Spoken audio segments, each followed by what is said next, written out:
Hello. അപ്പോൾ എയർപോർട്ടിലേക്കുള്ള കുറച്ച് കാഴ്ചകളാണ് ഇപ്പോൾ കാണിക്കുന്നത്. നാട്ടിൽ നിന്ന് പെറ്റി വരുന്നുണ്ട്. മുന്നത്തെ വീഡിയോസിൽ കാണിച്ചെന്നൊക്കെ അനിയൻ വന്നപ്പം കൊണ്ടുവന്ന് കുറച്ച് സാധനങ്ങളുണ്ട്. അമ്മേൻ്റെ കുറച്ച് സ്പെഷ്യൽ ഐറ്റംസ്, ബീഫ് കറി ഉണ്ട്, പിന്നെ പിക്കിളുണ്ട്, അങ്ങനെ കുറേ ഐറ്റംസ് ഉണ്ട്. ഇതെല്ലാം വെൽ പാക്ഡ് ആയിട്ടാണ് ഇവിടെ വന്നത്. അതിൻ്റെ ലീക്കൊന്നും ആയിട്ടില്ല. അങ്ങനെ കുറച്ച് ഐറ്റംസൊക്കെ കിട്ടിയിട്ടുണ്ട് നാട്ടിൽ നിന്ന്. മാങ്ങ കിട്ടിയിട്ടുണ്ട്, പിന്നെ നല്ല കരിമീൻ കിട്ടിയിട്ടുണ്ട്. കരിമീനൊക്കെ ഫ്രൈ ചെയ്ത് അങ്ങനെ ഫ്രൈ ചെയ്യാനുള്ള പരുവത്തിലാണ് കൊടുത്ത് വിട്ടത്. അപ്പം അനിയൻ വന്ന് ക്ലിപ്പിംഗ് ഇതിനകത്ത് ആഡ് ചെയ്യുന്നുണ്ട്.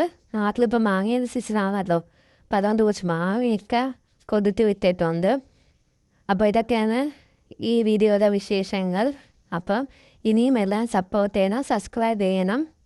Thank you. പിക്കിളും കൂടി ഞാനവിടെ ആഡ് ചെയ്യണേ. ഓക്കേ.